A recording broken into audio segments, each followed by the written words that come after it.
So hello everybody. Luckily I don't know any one of you except one. My background, I'll come back to that a little bit, but let's start here. You know, how many of you are students here? Oh, it's good. How many of you, consider yourself as entrepreneurs? So let's start by saying, what are you doing? What are you doing? No, you. I'm now studying as a master's student. But as an entrepreneur, do you run your business on the side? Yes, I have a web agency in Hungary. Okay, great. And you? I have a one-person consulting startup company. Okay, that's enough, good enough. Who else was here, for you? Yeah, I used to run TV production outfits back home in Nigeria. Yeah. But I no longer do that. Then Okay. I used to run a small record label. Yeah. Back home. Good. Also. Then I had a small news media. Good. So you're like infected like myself with that disease, startup disease, doing a lot of things at the same time, many companies. Was some people here also doing some startup? Yeah, it's several companies, like one accounting company, one small advertising company, then sporting goods, importing, and I'm just founding a new startup for sports coaching, and then a small fund for startups. Well, that's good. That's quite a few ones. So I'm founder of a 2.5-year-old nonprofit, the Nordic Frugal Innovation Society. Yeah. So we're engaging public and private sector to create quality, affordable, accessible, sustainable solutions aimed at developing countries, but also for local markets. So give an example. There are not too many examples, unfortunately, but the idea is something like the 3,000 euro car, or for example, Voith is creating affordable paper machinery. So these are like big companies, but the smaller ones, they are like a smartphone can be expensive. But a smartphone can also be a eye testing thing, so it becomes a very cheap eye diagnostic tool. Yeah, interesting. That's quite interesting. Great. So we have many entrepreneurs. We have many here who are interested in entrepreneurship. So back to what I was you interrupt me all the time. So let's make this an interactive session. Just if you have any questions, this is a presentation I used a couple of months ago. I tweaked it. So sorry for being a little bit late, but it was 7 minutes before deadline. So what I'm supposed to talk about a little bit about funding startups, pros and cons, and do's and don'ts. And I think funding startups is pretty much an art form, and I'll talk a little bit about that. I think in Finland we are really bad at funding startups. We are really we are doing it the wrong way constantly, and so we need to kind of reteach ourselves of how to really fund startups. So I want to talk a little bit about the difference between equity and other types of funding, and how to get those. So back to my background, I finished after 12 years. I managed to finish my master's degree, which took some time.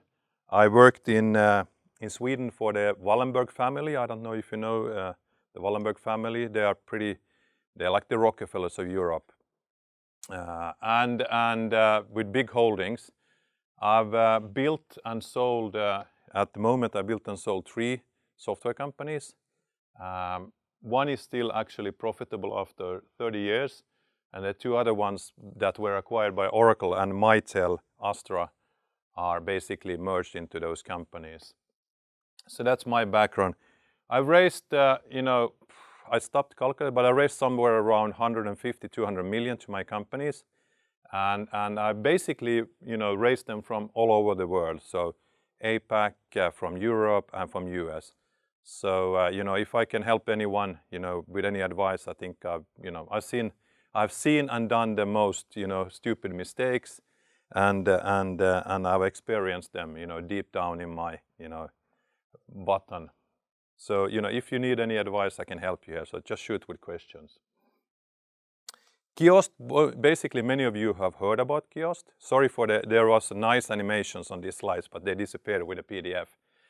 But what we're doing today is very much, we are in the advertising automation. So online advertising is changing as we speak right now, very rapidly. So in the last 12 months, nobody heard about programmatic 24 months ago, which is basically another word for automation. Now advertising is becoming completely automated. Now adding on top of that automation, artificial intelligence, it becomes really, really interesting. And so the kind of the advertising that we are all annoyed at, the advertising that, these popping up banners that are really annoying, they're going to disappear, within the next 18 to 24 months. And advertising is going to be an experience. It's going to be part of the content. It's going to be, you won't be able to see the difference between content and advertising. And all is going to merge together. And it's actually going to be for the good for everybody. So that's the platform we built. We are 100 people. So we're 50 people here in Finland. And then we're 50 people globally. In Finland, we are 24 nationalities. So we are a very diverse organization. We actually have very few Finnish engineers on board. So we are very, very international, very global company. And we have 34 nationalities globally. We have offices now across the globe. Since this is a 24/7 business, we need to be there 24/7. So we have everything from Venice Beach to Times Square. We are in Shoreditch in London. We're on Club Street in Singapore. We are in Shenzhen in China. We're in Tokyo and we're in Sydney. So we are basically covering 24/7 all the biggest ad markets in the world.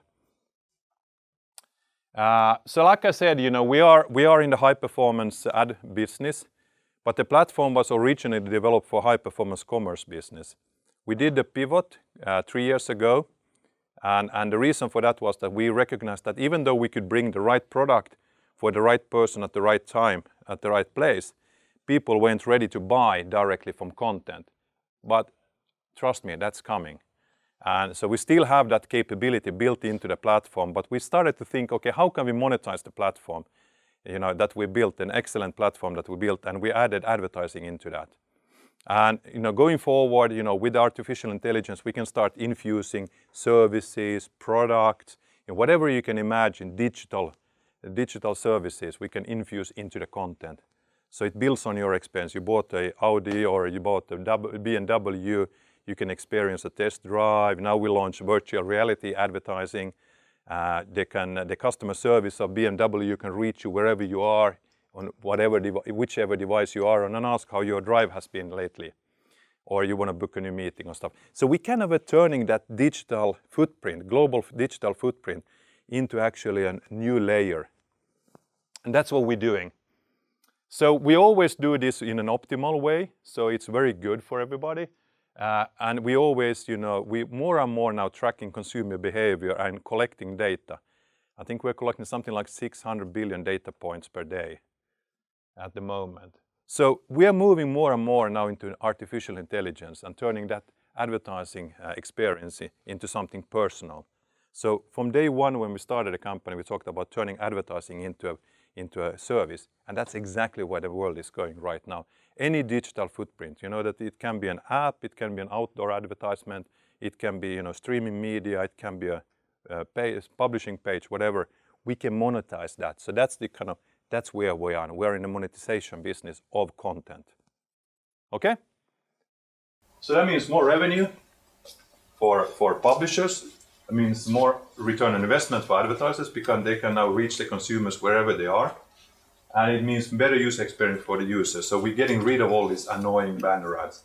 And we're getting better and better and better of that. And soon we'll have that capability. This is a global, exploding opportunity. It's a $1 trillion opportunity. So ad dollars are now moving very rapidly from traditional advertising into this new breed of advertising. And it's it's growing between 30 and 50% on average globally. And only video advertising, you've seen that exploding in the last few years. It's 100 to 400%, depending on which region you're looking at, on an annual growth rate. So it's a huge business opportunity, but it's very, very, very competitive. So like I said, we are a great team. We have a board, international board, and 34 nationalities. And we just made a measurement. It's always, these kind of things are important for us. So we just made measurements internally, anonymously. We do that every quarter on the customer satisfaction or the employee satisfaction. So actually it turns out that 100% of the people feel that they learn from each other. 100% of the people feel that they share information. And then 3 out of 4 are extremely happy. And this is, remember, this is anonymously. And this latest actually numbers came when we were actually, revamping the New York office. So, basically we turned the New York office around at the beginning of the year. So, it should be even better than this. So I think we're treating people well, at least, based on the numbers. Then there are often people who are unsatisfied, but that's a different story. Now, starting a business, I call this slide a desert walk. I think starting a business is not like you put up a business and then the revenues just ramp up. When we started a business 5 years ago, I told basically everybody it's going to be a 3-year desert walk. It's going to be 3 years until we get the platform ready. It's going to be 3 years until we get the business model ready. It's going to be 3 years until we'll make any money. And I think this desert walk that I call it is true for every startup. So, if you're looking to make a lot of money shortly, either you need to be really, really, really smart, have a very good idea that you can, sell. But the other opportunity is that you need to you need to fund yourself through this desert walk, and you need to be good also at promoting people or keeping people, because this is the truth. This has been exactly the same thing in every company I've built so far. Is that it's always been this 3-year desert walk. That's why I put it in red there, and you need to recognize and remember this when you start off a business. It's not like the revenues start coming the next day. It will be really painful. But if you have this disease that many of us have, then that's a way of life. That's a way of life, and you don't even think about this. Anybody disagrees? Who've done this? Nobody. It's so quiet. You have to be more. Come on. Do we have the wine here somewhere? There's a lot of wine bottles. I can comment that. So you're saying that it takes average of 6 years before a startup can. 5-6 years. Yeah, 5-6 years. That sounds pretty long. Yeah, but that's the reality today. That's the way you should have your mentality. It takes that long, and that's why it's so tough to be an entrepreneur as well. You need to fund this desert walk as well. You need to feed people.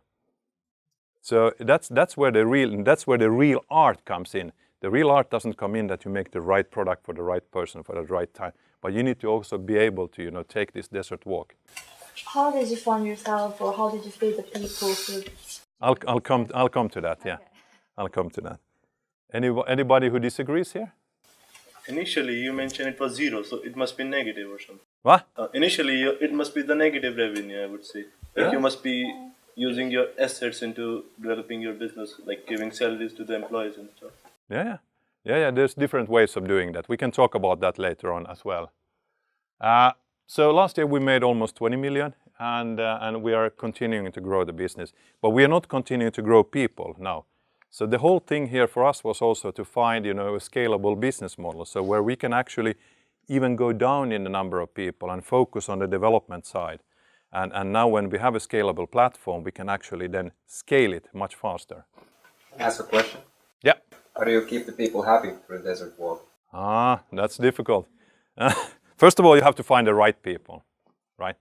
So it's like 1 out of 20 that you interview that you can basically. So you get this, gut feeling for which are the really, which are the, the people, loyal people that you want. Because you need to find the right loyal people. Because when the shit hits the fan, it does. Every 9 months, it's, you're getting into a, there is also a natural cleaning. So every business goes through these 9-month cycles, whether you want it or not. The other thing is that you need to be upfront, frank with them. Say that this is going to be a journey that we're going into now. This is going to be a journey. It's going to take time. We're going to iterate. We talk about pivoting every day. So we need to constantly challenge what we're doing. And so it's very much about that. We give options to everybody. I don't think, that's not incentivizing the people. That's more like, put them into a bank, and, if we make a good exit one day, you get, you get a good salary extra. But it's all about leadership, I would say. It's all about leadership, making sure that, people are treated well, everything about those basic leadership skills into, incentivizing. But remember that you don't have any money during this desert walk. So you need to be smart. You need to do things together. You need to, build the culture. And we've put a lot of effort on the culture. So the company, we have a very, very strong culture in the company. You can see already from some of these slides that we built our own kind of personality. We talk about we are a global company with a Finnish soul. That's kind of what we talk about. That's our personality. Global company with a Finnish soul. And so we put a lot of effort on everything that we do has connection to being global and has connection to the Finnish soul. So in 2 weeks' time, we've done this every year. Have you seen the Finnish archipelago? You should. I'm grown up in a outer Finnish archipelago, and it's rough, but it's beautiful. So what we do every year is we bring all employees to Finland for a week. We take them, we call it the Kiosk welcome. We take them out to the archipelago. So we do a lot of fun stuff. We go boating, we go fishing, we cook, we do all of this kind of stuff. And people just love it. And then the final day we have something called the Archipelago Amazing Race, which you all see in the Amazing Race. So we developed our own format of that. So this is the highlight of the year, and this is part of the Finnish soul. So, building a strong culture, I think, is one of the most important things from day one.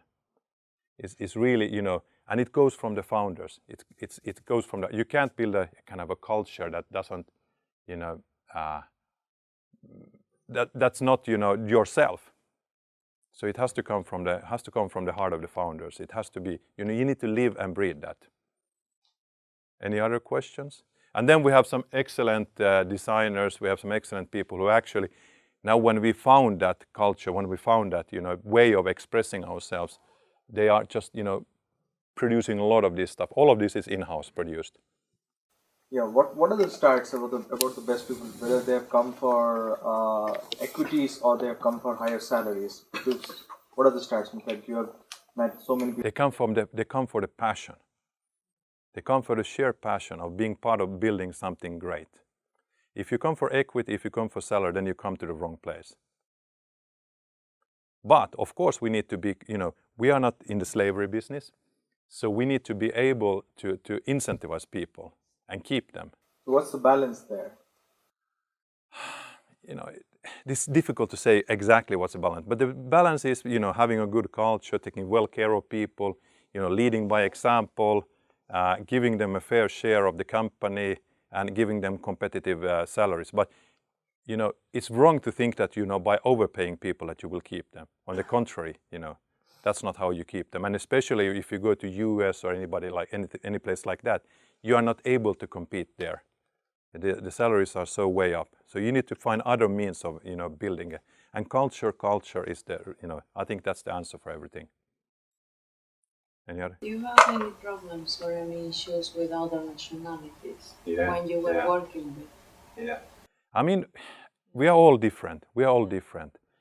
But if we treat everybody equally, I think that's a common ground that we all have. But we try to, the recruitment process is very rigid that we have. So we try to, we try to find, of course we often make mistakes. Nobody's perfect, and some people belong, somewhere else better. But we have some, I could go through that. We have some really shared, common culture beliefs and stuff like that we are really religious about. And if you kind of, if there is any issue with that, we basically, then you are not in the right company. And that's the way that's the way we have to work. But what happens when you have a company like I used to have one in Poland, and then I have to work with these Polish people, but I did exactly the same way you did. It doesn't work at all. I don't have experience of working in Poland, so I don't know. But I basically, you know, quite a lot. Yeah, I know, and but it's tough everywhere. As an entrepreneur, I can tell you, it's never, ever easy. And everything goes wrong is your fault, and everything that goes well is, you know, the teams. Yeah, and so you are very much alone as an entrepreneur. You're, you know, it's really sad. And then you get kicked by everybody else as well. But that's a different story. We can take that separate. So, company has been. We have capitalized the company almost 30 million, and only a fraction of that, 1/3, is equity. And that's a little bit what I wanted to talk about today. So we actually, you know, we've used a lot of other means, you know, grants and also loans, different types of capitalization methods. And we actually have, sorry for this, there was animations for this. We actually have only one share class in the company. So part of the culture that we have, that everybody is equal, is also that we don't treat investors differently. Everybody has the same share, us founders and investors. And we don't have any venture capital in the company. I learned during my years that venture capital is the biggest mistake you can make. And we can talk long about that. But I can give you, you know, loads of different things. You should go for venture capital at the last resort when there's nothing else available. And there's loads of cash. There's loads of cash out there right now. So there's so many different ways. We actually closed a round last summer, 30 million from the European Investment Bank. And so that was an example. European Investment Bank was here in Finland last year in April. 150 people were there listening to European Investment Bank. Nobody contacted them. Nobody contacted them. So in June, when I picked up the phone and called them, they said, you know, basically, yes, come here, come here. And in 6 weeks, we closed a facility of 50 million euros with the European Investment Bank. In 6 weeks. And after that, all the floodgates opened. After that, you know, everybody has been calling them. Everybody's calling me. Everybody's trying to, you know, get hold of that money. But this is, once again, you know, you need to kind of explore every opportunity. We mostly, you know, I put this breed, seed, A round, B round, because most of you have been taught that, you know, there must be a breed, seed, A and B round. But actually that goes back to how you define preferential shares. So that's different share classes. But I want to point out we have one share class, so this is not true A, B and C round, or, you know, breed and seed rounds. This is more to explain to you that, you know, B round, that's an international growth round. A round is a proof of or leap of faith, you know, whatever you want to call it. Seed round is like, you know, breed round and seed round, proof of concept and stuff like that. Just so that, you know, we've funded this company also in different stages. Just like you do ordinary, you've been taught in school. We have all common shares. We founders control more than 60%, 2/3 of the company, which is important for us because we don't believe in companies that are not founder-led. So I've seen so many companies now recently that, you know, where the founders have 10 or 15% and they're going out for an A round. They're never going to get any money. They're never going to get any money. There's nobody who's going to be interested in investing in that company because the founder is going to be gone like that. So, you know, these are the things that you need to think about when founding, you know, when funding a company, is that make sure that you keep the majority, at least, you know, throughout the A round. That's kind of one of the, you know, most critical advice I can give you. So, a little bit about cost of capital, just to give you, you know, this is the different cost of capitals that we have. So, if you start on the left-hand side, that's the real cheap money, right? If you can sell what you have, even before you have something. So my last company, actually, we sold to Nokia. It's called Telepo. We sold a least cost routing application that we didn't have. We didn't have the company either, for 1.5 million euros. And so that was our funding for the company. We never managed to get that working, but we got the money. But then we had a very good relationship with them. So throughout that, we actually then built some really, really cool stuff for them as well. So they actually ended up in OEMing, licensing our platform. So working capital, make sure, you know, that's the cheapest means of capital. If you can sell, and if you can sell what you have, you should do that. And you can even get to a negative working capital. It's even better when the customer is paying you before you have the cost, before you have any, so they're paying you upfront. That's the cheapest means of funding that you can get. So put your efforts there, because then you also learn everything about the customer requirements and the whole story about that. So that's where you should put the, your bullets. Then in Finland we have something called Finvera. I'll go through some of this stuff. Just tell me if I'm boring. We can give capital guarantees. So everybody is complaining about, banks. The banks don't fund. Of course, in Finland we have risk-free banks. They don't take any risk. But if you can manage to convince the government to give you guarantees, you can actually get bank loans that are down to even 1% cost of capital interest rate. So that's also a good means. Then we go further. We all know what corporate bonds is, right? So there is a market for corporate bonds. The price is around 10%, and some warrants. You know what warrants are? Okay, good. Then we have something called venture debt. Anybody know who doesn't know what venture debt is? It's okay. So venture debt is actually good at you. So venture debt is actually kind of a loan. It's a loan with a amortization. Basically flat amortization tied up with some warrants. So it's a little bit more risky, but it's than a typical corporate bond. So it's a little bit higher priced, but it's still preferably cheap. I think 15% is okay. Then we come into private equity. There's loads of private equity in this country. There's loads of successful entrepreneurs, and that's where we went. So we started off at the private equity side. Then we went more to venture debt, to corporate bond and bank loans. So that's the route we took. So there is loads of good seasoned entrepreneurs in this country and in the neighboring countries that actually understand the art of entrepreneurship and are willing to actually, and have deep pockets.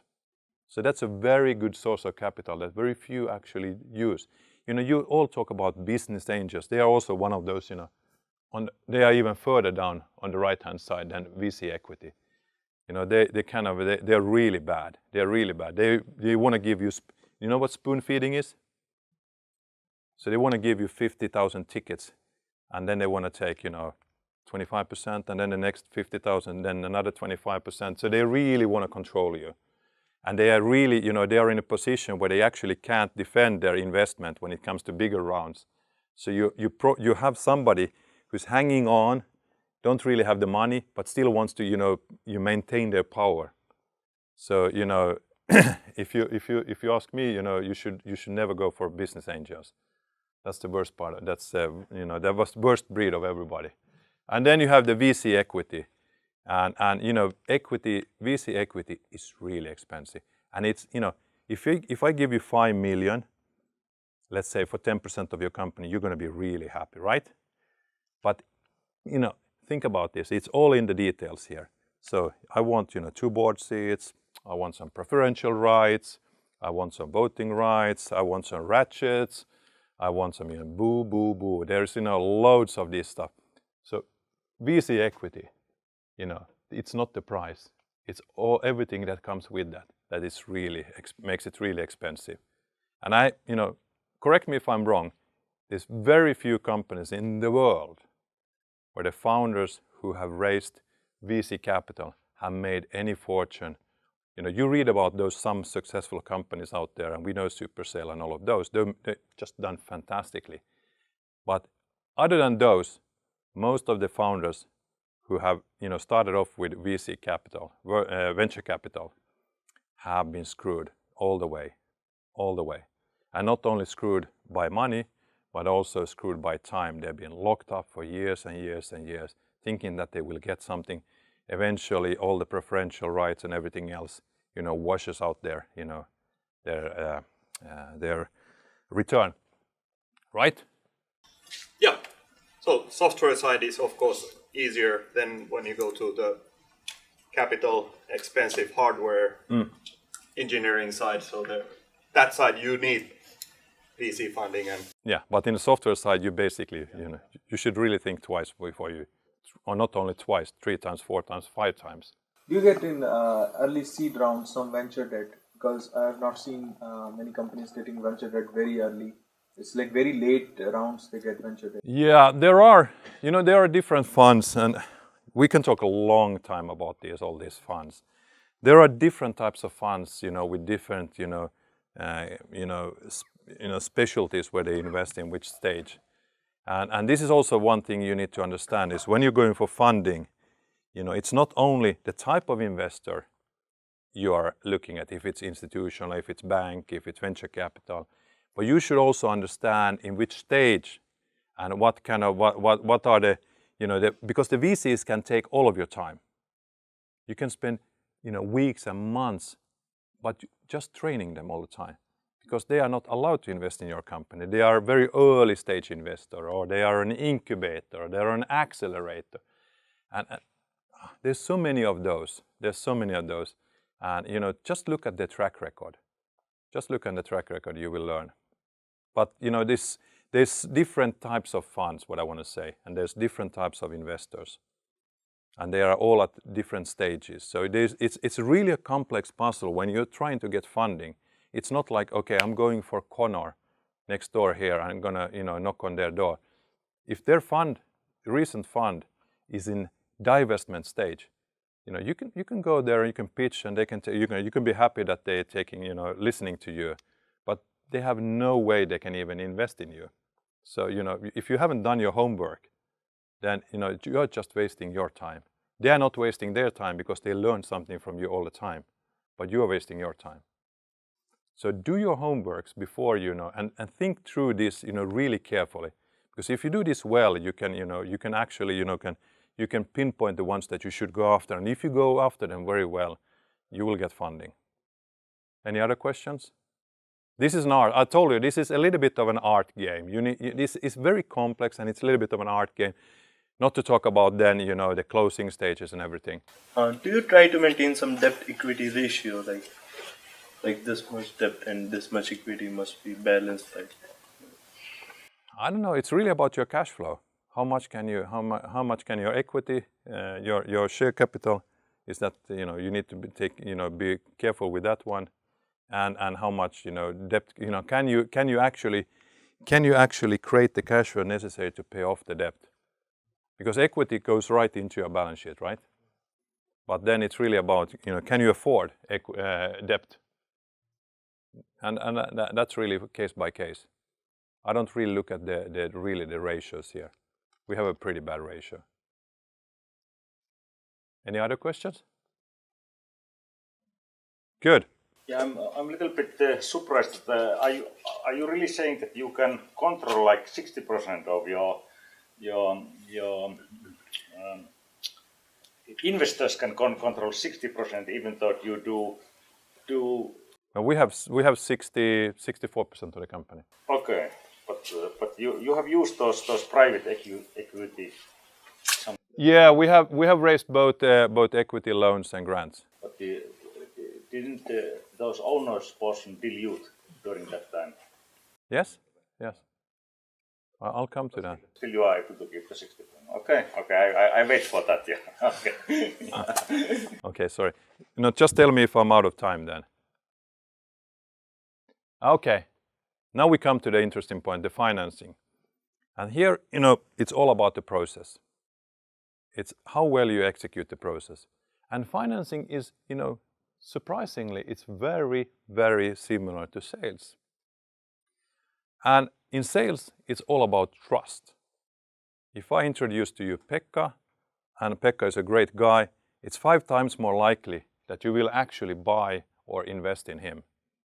If you and I are good friends, that's 5 times more likely. And the same thing is here as well.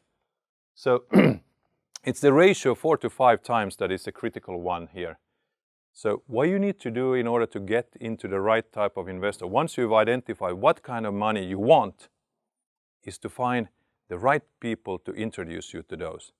It's a lot of waste of time when you're trying to send out business plans and knocking on doors and getting meetings on your own. Because in order for you to actually get there and get them to listen to your message, you need to find the right people who knows those people.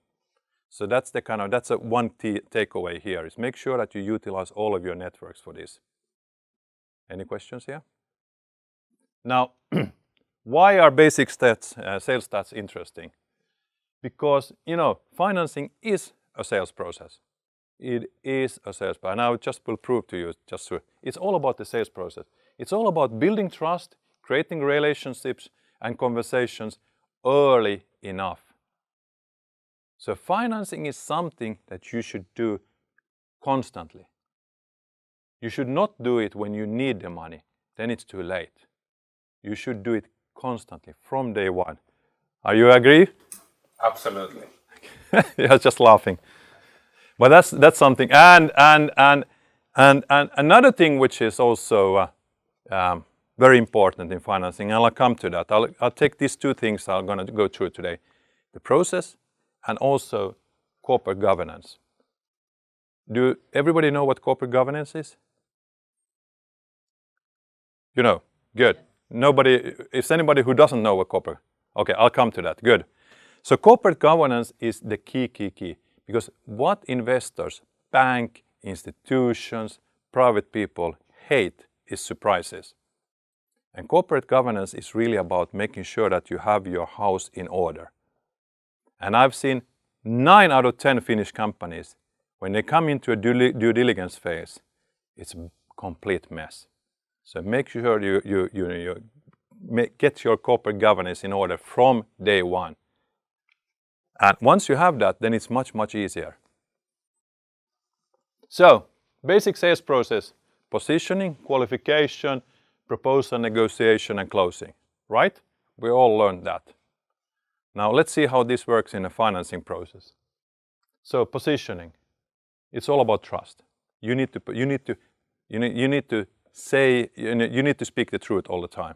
No surprises. You need to build your structural capital from day one.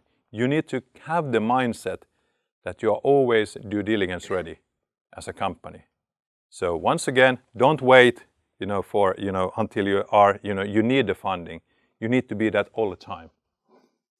Set your corporate governance in place and understand your offering. There's so many times I've seen founders who don't understand, or CEOs who don't understand what their company is offering. So these are the sort of kind of basic things. It's like in any sales process. You don't go out and sell something that you don't know what you're selling, right? It's the same thing in financing. And then be passionate. Be passionate what you are out there selling. Independently of who you speak to, be passionate all the time. Because, you never know where the opportunity comes from. It might be that you know a guy who would be interested, or you know somebody who's somebody. And it's these ad hoc opportunities. I tell you, you need to have 10, hooks out there. And one, you will get, even a meeting with. So you need to be passionate, you need to be persistent. We have a good word in Finnish called sisu. I think we left it somewhere in Finland, unfortunately. But it's a good word for that. So positioning. Still awake? Good. Next one, qualification. Like I said, every company goes through 6 to 9 months of different phases. Make sure you qualify. Whoever you're talking to, do your homework. I talked about that earlier. There are so many people who waste so much time, and as an entrepreneur, the only real asset you have is your brains and your time. And don't waste any of that on the wrong people. And then, like I said earlier, your own sales is the cheapest means of capital. Make sure that you start selling early enough. Whatever you have, start selling. Do, customer calls, do customer meetings. What we did in Kios for the first 2 years, we had a target of doing 5 to 7 customer meetings every day. 5 to 7 customer meetings every day. So between 8 and 5 o'clock, the only thing we did was customer meeting. Then we do the rest in the evening and in the night. But just so that we understand what the pain points of the customers are. Proposal. It's like in any sales process, you need to build a competitive bidding process. You need to, in order to get cash, investors need to understand that they are losing this opportunity. That's the only way. It's not about the pricing, it's about actually getting. They need to understand that there is an urgency. You need to create this urgency. And that's kind of one of the key things. Is otherwise they will just sit down and wait and I'll wait till next week. So you'll have a really painful process of raising capital. And then different investors have different triggers. So different, banks, they want to have collaterals, some investors want to have, warranties. Sometimes you just need to swallow them. You just need to accept them. Because that's the way of doing business. That's the kind of no-goes that they have. You need to understand the different type of investors and the different triggers they have. And they vary very much. And then investors are very, very simple people. The only thing they think about is the multiples. Do you understand the multiple calculation model? So let me give you an example. So you say you need 50,000, right? I'm an investor, you come to me and you say that you need 50,000. You probably say that you want to dilute yourself, let's say 10%, right? Let's not make it too complex. Let's say 50,000 or 5%. It's not exactly 1 million valuation, but it's it's a little bit lower than 1 million valuation, 950. So post money, I will give you 50. Post money, I'll have 5%, right? And it's a 950,000 valuation. So post money, it's 1 million. Okay, we all agree? So what I, as an investor, think about is, okay, so will this company be 5 times more valuable in 3 years' time? Will I get 5 times my money? So they look at the valuation times 5. So will this company be able to be 5 million worth? And that's the way they do it. So if I think as an investor, shit, this is a good deal, this company is going to be worth, 100 million, or let's say 10 million. If they say 10 million, I'm actually selling out the company for half the price. So you follow this logic. So you need to dare to ask the investors also a little bit, in a smooth way in the beginning. So what are your valuation model and what are the multiples you're looking for? Because once you know those, because every investor have their different requirements from their investor. Once you know those, you can actually price then the 50,000. You'll say, no, I need 100,000 for the same valuation. Or then you double the valuation, or you triple the valuation. So once you start playing around and understanding this simple valuation model, you can actually then, you can price the, your, much better what you're saying. You don't sell out too cheap. And this is the exact, every investor works with the same valuation model, with the same multiple model. Negotiations, I've seen too many cases where, founders, they're a little bit different opinion. And that's the worst case scenario that can happen. So make sure, you set up the company, make sure you have real clear, rules. Preferably you should have one holding company that negotiate as one team, because if you have separate holding companies, separate shareholdings, it's going to be a mess, trust me. One mandate, clear expectations. This is our shareholding agreement. We actually have in Kios now, after all of these rounds, we still actually have the same shareholders agreement that we wrote when we founded the company. So we said to every investor, this is the shareholders agreement. Either you take it or you don't. I mean, that's the way we work. Either you invest on those premises or you don't. So we are not interested in rewriting shareholder agreements and doing, different. I didn't want to cut you, but you said that you need to understand the trigger points of the investors. Yeah. But I don't quite understand how you understand them. Like, how do you get to know them? You need to ask. So you just have to be really good at talking, because of course they're gonna like you. Yeah. You need to ask before. First of all, you need to do your homework, but then you need to dare to ask them. So you need to be able to, because it also gives a very professional view of who you are. It's like, going to a customer, you're asking customer, okay, what are the problems you have? Boom, boom, boom. You're trying to kind of circulate, how before you do your pitch. So the better you know what they are looking for, and the better you know what are the no-goes and trigger points, the better you can position and, okay, this is the offering that I'm bringing. Because otherwise you will end up in a long-term haggle and discussion. And let me give you a good example. We negotiated with a European investment bank. So what we did very early on, we basically, there was basically a 60-page, 80-page agreement, and we looked at all the issues there. And we basically divided all the issues into 3 buckets. One was no-go. One we knew, or we asked the questions that we kind of found out that they have a risk department that basically says that these are no-go. So it's completely useless of negotiating about these terms. We're never going to get anywhere. And then we had our no-goes. So 1/3 was our no-goes. So we went to them and said, okay, these are your no-goes, these are our no-goes. Can we agree on those? So yeah, perfect. And then we have 1/3 of the kind of terms that we negotiated. And there we also use this win-win situation all the time. I give you one, I get one. So that's the way you should understand, what are the no-goes for them, because different investors have different no-goes, and you have different no-goes. So could you explain a little bit more about understanding the investor as a company and the source of funds? So, for example, a VC management company and the individual funds, because you have been kind of talking about both of these things, and I'm guessing that not everybody in the room kind of understands what is the difference. Okay, so when you pull together a fund, you have different limited partners, you have different LPs, they are called, and they all put their kind of requirements on the fund. So you can't invest in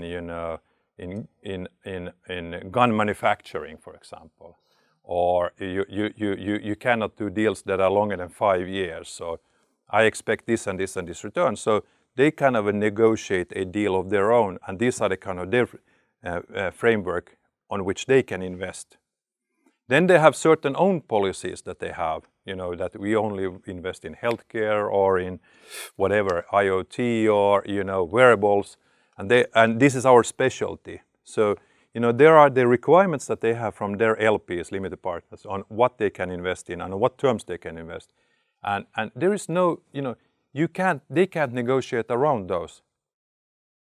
So you need to ask them up front, very early on that, if there are these kind of things, do they have the mandate to do this on those terms? So there are different types of boundaries that they have that you need to get on top of. It's not that easy that you think that you go there and you give them a business plan and then you get the money. Trust me. And once you get the money, if you get the money that easy, then something is hidden. Something is really hidden there.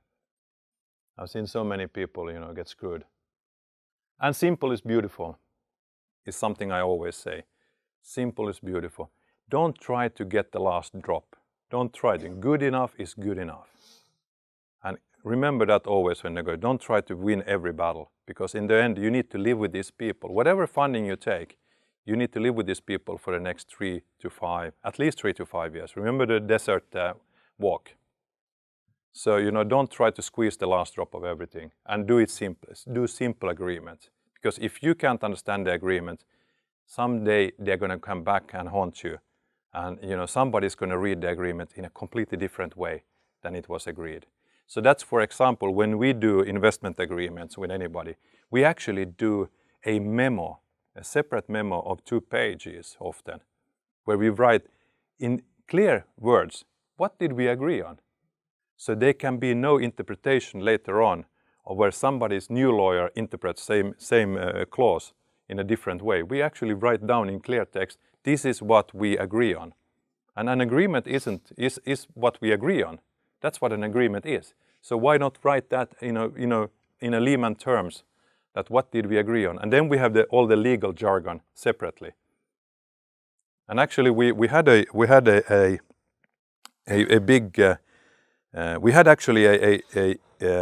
Ericsson, Ericsson, the big mobile phone manufacturer.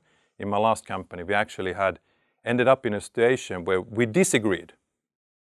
They stopped paying us. They owed us something like 3.2 million, and they stopped paying. One day they just stopped paying. We disagree. And what happened was actually it went into arbitration. You know what arbitration is? Yeah. Arbitration is like the Chamber of Commerce have these arbitrators. It's like, within the business, within enterprises, it's like it's a court that you can't, they can't be overruled later on. So it's not like for people, private persons, it's like for enterprises.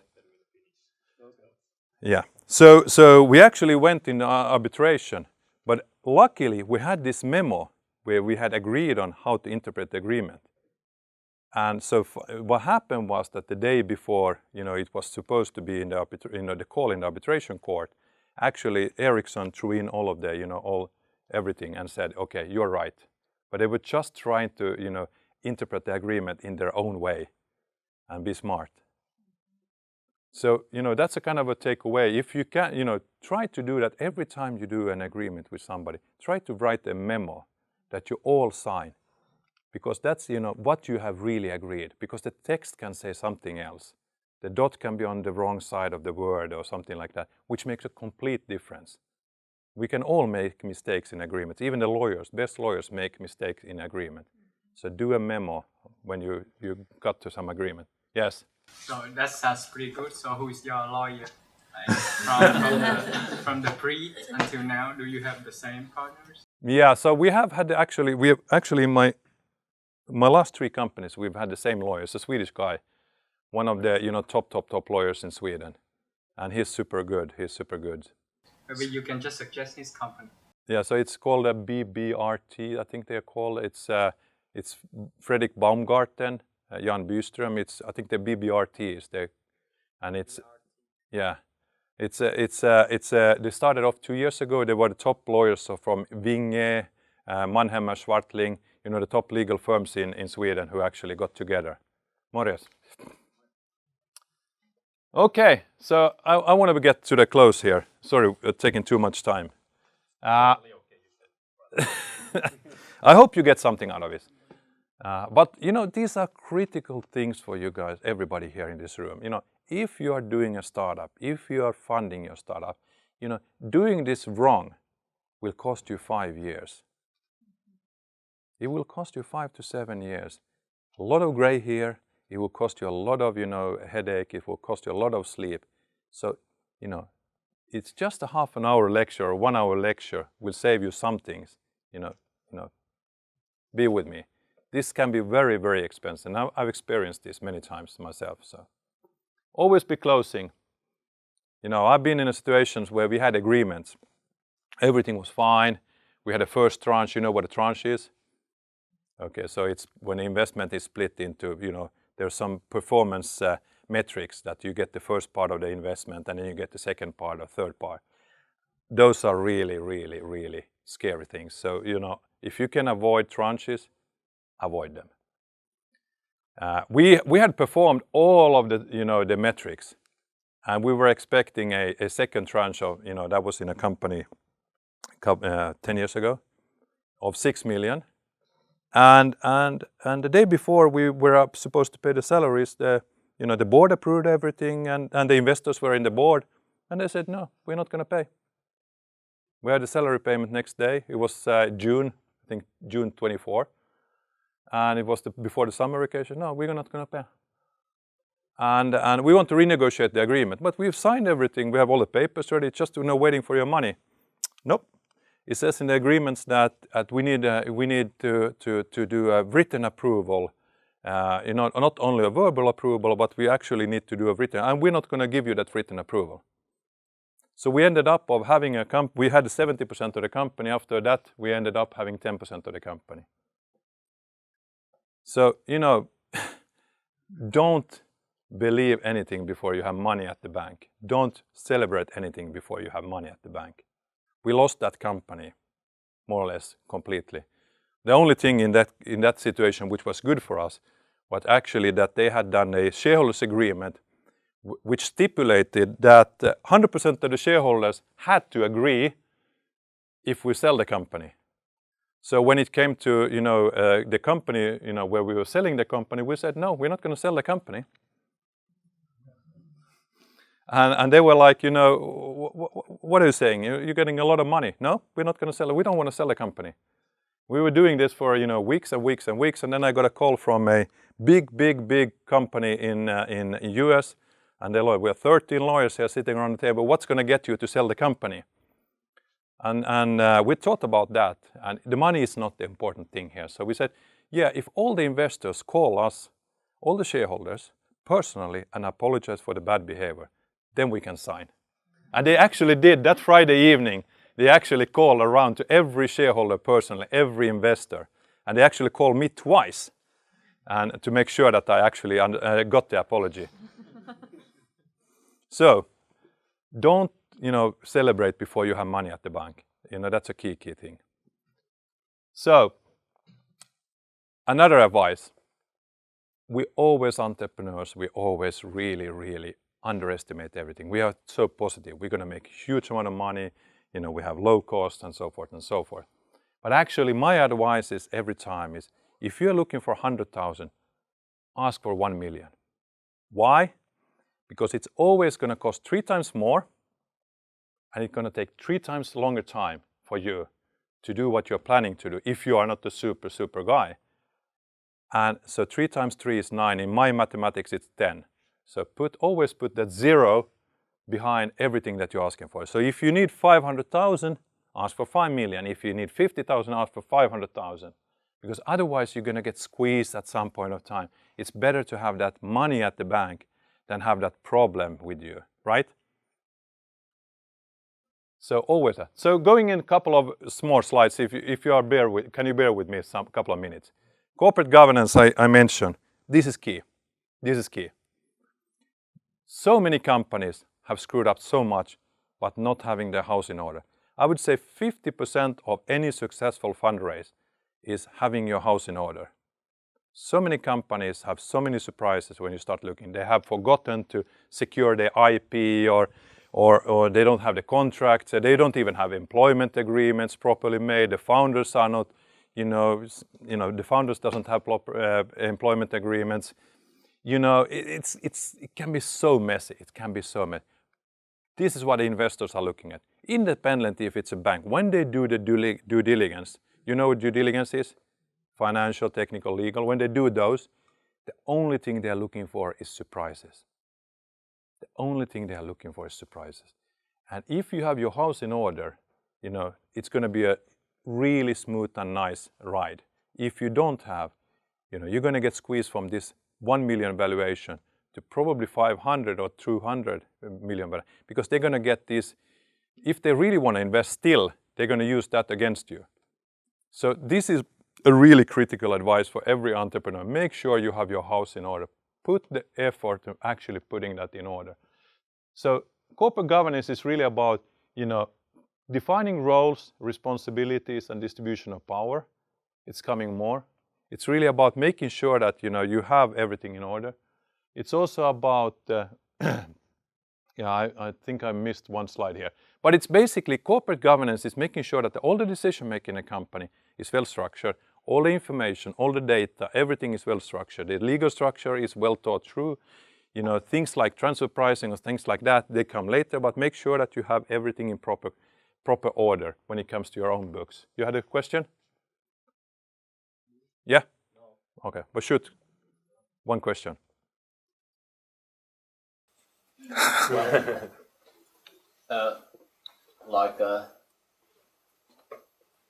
About before. Yeah. This one? No, maybe way before. But do you think it's like sales-based funding? Is it usually an option? That's the one I would go for if I would, But is it a realistic option? Of course. I mean, I think the best entrepreneurs are the best salespeople. If you can't sell, you shouldn't become an entrepreneur. That's really you need to be able to sell what you're doing. It's all about your sales capabilities, you need to be able to sell internally also to employees. How do you find the best employees if you can't sell your vision, your ideas, everything? You need to be able to sell, and it's only by throwing yourself into the water you actually become better and better and better and better. And at the end, you can do the sales pitch in your dreams. But you think that you probably still usually have to try to find investors. Is it just better not spend any time on investors and just? I think that depends a little bit about your strategy. If you, for example, if you want to grow quickly, if you are, in a market where you need to grow quickly, you need to have growth capital, access to growth capital. And so there might be customer requirements that you need to have a certain amount of, equity in place for them to be able to commit to you. So there are different types of, requirements and different, for different. So you need to think through it's a good question. You need to think through why would you need cash? Why would you need cash, and for what? And then build a story around that. It's equally important. Sorry, I forgot that one. So there's a slide missing, but corporate governance is beneficiary because it lowers the risk. It gives the investors what they need. It gives a visibility for them. It clarifies the roles and responsibilities in the company, and it helps your day-to-day decision making. And I could spend a long time talking about corporate. I won't do it now, but whatever you do, go back and look at your school books or whatever you do. Start thinking about corporate governance early enough. Don't leave those things to a later stage, because those are bombs that will come back to haunt you at some stage. And those are things that can cost you your company. They can cost you a lot of value for you. So make sure that you keep good track of your corporate, everything from shareholders, shareholding, the cap tables to options schemes to everything. Make sure that you document everything in a proper manner. And we have actually learned this the hard way, unfortunately. During my years, we've done all the mistakes you can do. So we started, from the beginning. We set a very, not a rigid one, a very agile corporate governance model that has been, developing over the years. Simple things like, titles, roles, organizations. You can become my EVP marketing, right? But in the long run, if I want to recruit the EVP marketing, I'm going to have a problem with you because you're the EVP marketing. So I need to think through this, or VP. Everybody wants to become a VP or stuff like that. You need to think these three things through, early enough. And then it also comes to board work. Too many boards, don't have proper documentation, don't have proper, minutes or what decisions have been made, And these things are, things that the investors all want to look at. Are you managing the company properly? Then you have proper board meetings. You have board meetings every second month, and so forth and so forth and so forth. These are the small things that they look at. So if you do this well, this will save you a lot of time, because then if they see that you have proper governance, it gives them confidence. It gives them trust, and the trust is what you want with the investors, right? Now you're all falling asleep. So.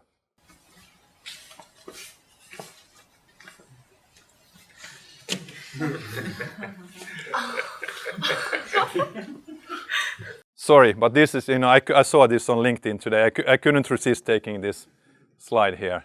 I love this one. It's, it struck me into my heart, and that's, that's a reality you have as an entrepreneur, unfortunately. So thank you, and you can always come and ask me anything. You can contact me. Here are my contact details. You can send me an email. You can call me. So the only thing I want to do is help build successful entrepreneurs. I do not invest in any other companies than my own, so don't be afraid of that. I help you, whatever you need, any advice or anything. I hope we can create, more and more successful entrepreneurs into this country that will then, feed off, and invest in other companies as well. So thank you everybody for the opportunity.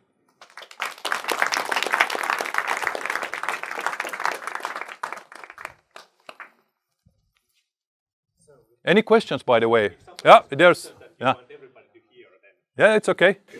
I have a little bit personal question from your experience. What has been your biggest challenge over the years, and how did you overcome it? People. Every company is built by people, and that's something that you never overcome. There's always, every person is different, and every day has surprise. So it's people management, I would say, is the biggest. And you weren't here when I talked about the culture, right? I was. Anyway. But culture is, really the solution. That make sure that you build a good culture from start. So I think people is it's always, company like ours, 80% of the assets are in the people, and that's the most important thing that we need to nurture and take care of, and sometimes it's also the biggest obstacle as well. And in a growing company, especially in a company that grows like 100% every year, you need to teach the people also that, at some point of time, they are not the right people for that job. You need to do that very early enough, that you need to constantly build new. So you need to find also, you need to teach the people that this is a growing, we all are on an adventure here. We all learn. And it isn't a problem if if you are kind of the VP marketing and I bring the EVP marketing on top of you, you're going to learn a lot of new things.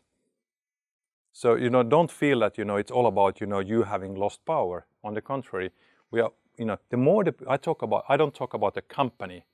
We are a community. So the more that you kind of, the community grows, the value of the community grows, the more the value grows. So it's all about nurturing and building, the kind of the value of the community. And then, believe me, every person is a personality. We can talk about that long time. And then you have the unions and everything else that comes with that. Why did you choose to have such an international company?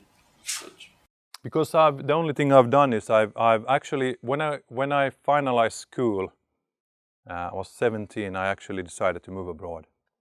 So I've lived basically all of my life abroad. That's sort of like myself. Yeah.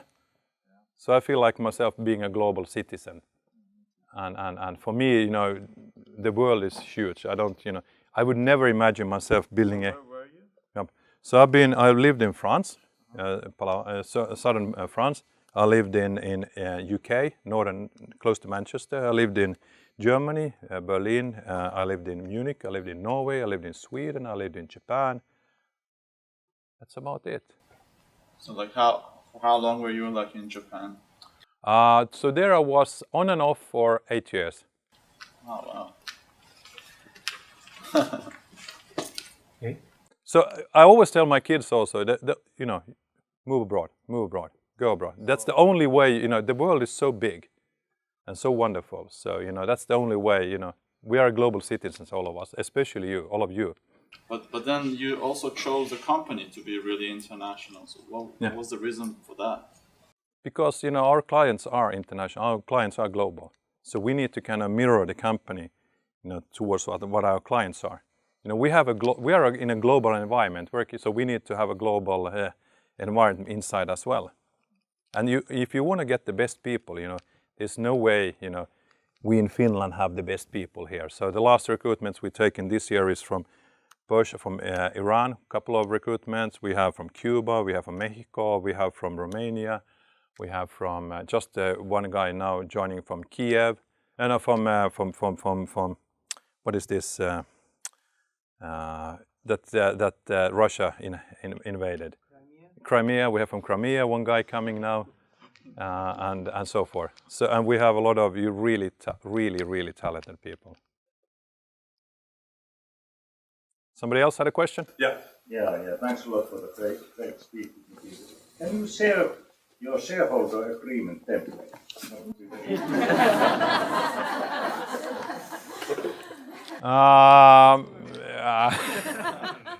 We can negotiate about that. We can negotiate about that. Yeah. But we have the most important thing in there is that we have no preferential rights. So everybody's equal. Then we have another rule that we have had from day one, which I think helps investors.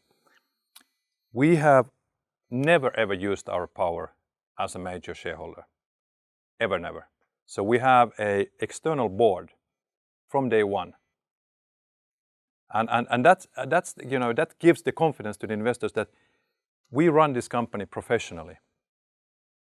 And we're also stepping off, we are not in management positions anymore, in a way. We are in officially management, but operations is run by other people now. So you have to live that, live and breathe that. Sometimes you're not good because it's your baby, you want to be everywhere.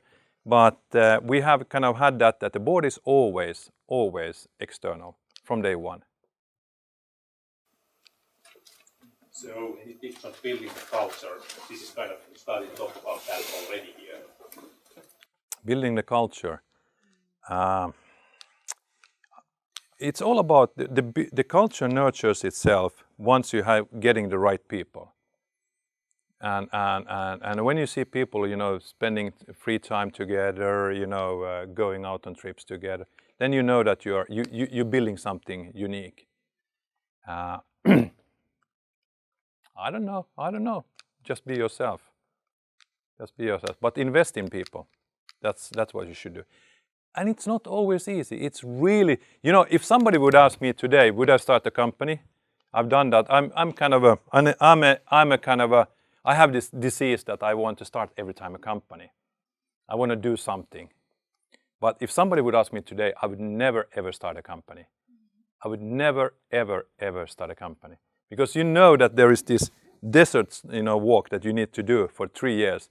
And you're going to be, you know, hit by everybody. Everybody's complaining. Everybody has problems. Everybody wants better title, more salaries, bam. And it's cruel going through that. But you know, if you are, you know, like, you know, if you have that disease, you know, you cannot change your habits. But if I would be rational, I would never ever start a company. But how do you build a culture with remote employees aside from bringing to Finland? You need to be there. So that's what I do. We have basically 4 major offices. So what I do is every week I spend, you know, go to every office. So that's the only thing I do. I go there. It's, you know, how you build a culture, how you spread the culture, it's a good question. How we do it is that we basically, very early on, we were a very tight group. And what we said then is, when we were a tight group, is let's split ourselves. So my co-founder moved to LA and building the culture there. So he's basically seeding the culture there. We did the same we did a mistake in New York where we actually didn't do that. So we had to basically fire the whole organization in New York and change that, because they built the culture of their own. So it was they there and we us here in New York. So basically what we did was we fired basically everybody there. But in London, we had a similar thing. So one of our kind of core employees from the beginning, you know, built that one. And then, you know, built that culture there. And the same thing in APAC now. So that's the way you should do it. You know, build first the culture here and then start spreading it. By, you know, placing the people into those offices that you know, can actually seed and breed that culture. Any other questions? Yeah. Yep. It would be great if you could like share your experience of the very first startup success you had. Oh, very first startup success. I've actually made bankruptcy as well, but hope that's not on film. I've actually I had a company called Juno Moneta, the goddess of making money, and and I failed to provide my annual report to the tax authority, and they gave me a fine of like 50,000 markka, Finnish markka, like 10,000 euros. And I didn't accept to pay that because in my view, I didn't do anything wrong. And so I filed that company into bankruptcy. Okay. So. And when was it? Like how much time ago? A long time. You weren't born then. But no, I would say actually the first. You know, you never know where the chances come from. You know, so my first company founded was that I was a vivid friend of Apple. I had Apple IIe, which was like before Lisa and Plus, before the Mac. And so actually I got the rights, the reseller rights for Apple for basically all of southwest Finland, from Helsinki to Turku. And actually, so we started to sell computers there that cost back then it cost like 8,000, 7,000 euros each. And basically you couldn't do anything with them. And then we started to look at, you know, what was there. There was this company, this program called FileMaker, and then there was this program called PageMaker. And they were thinking, oh shit, why isn't there a program called Business Maker? So basically that's where it span off. And then actually we together with a Swedish coder, we did the first bookkeeping program, which then later on turned into Hansa World, which I sold, unfortunately, way too early. They've been making profit now for 30 years, the company. So I sold it after 5 years. So that was also all accident. See, all of these things, they happen. You know, you can't plan for everything. That's why I say, you know, we don't have a business plan, for example, in Kios. We have a strategy. We have we have a passion, but we don't have a business. You can't do, you know, you can't build businesses with a business plan. You know, it's you know, you need to go after what you know have your passion for. Yeah, just going back to the fundraising topic, you said that you should avoid VC money as long as possible. Yeah. Why do you think that that's still all everybody's talking about and most people are resorting to? Because people don't know. Because people don't know. People have been taught. Unfortunately, these are the examples that are lifted up. I mean, if you look at VC money return for the last 5 years, I think they're doing something like minus 10%. You know, they are returning minus 10% to their investors. I mean, even the monkeys can do better.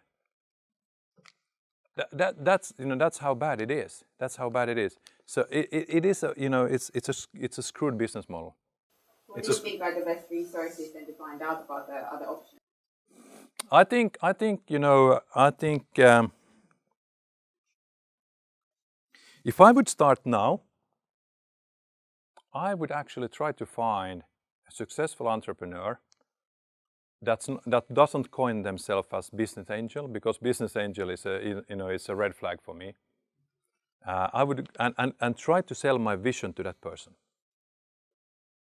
And if that person, you know, have deep enough pockets and buys your vision, then, you know, it will make your life 10 times more easy than anything else.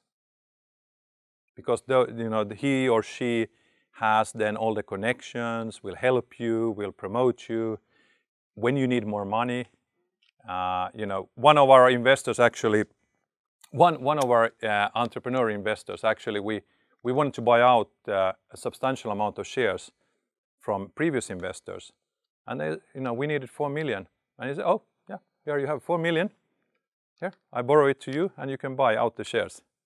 Just to show you, not, you know, if you have the right kind of, a VC would never be able to do that. And he was like, okay, I'll write you the check. So that's the kind of, that, you know, look, you know, be very careful with the investors, because you have to live with them for so many years, and eventually, you know, make sure that you get the right kind of investor from start. Don't take the easy money, because there's always a cost hidden somewhere. Anything else I can help with? Huh? From the bankruptcy?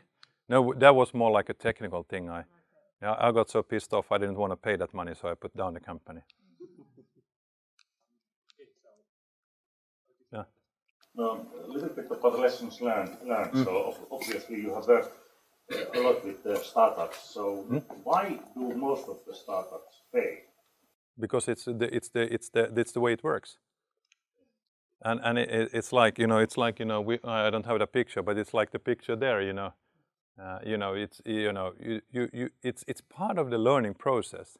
It's part of the learning. It's like, you know, it's like growing up a child, what? You need to do these mistakes a certain amount of times, and it's not bad, it's good. Because every time you learn something. Then you find some similarities of those failures, this group, because of this.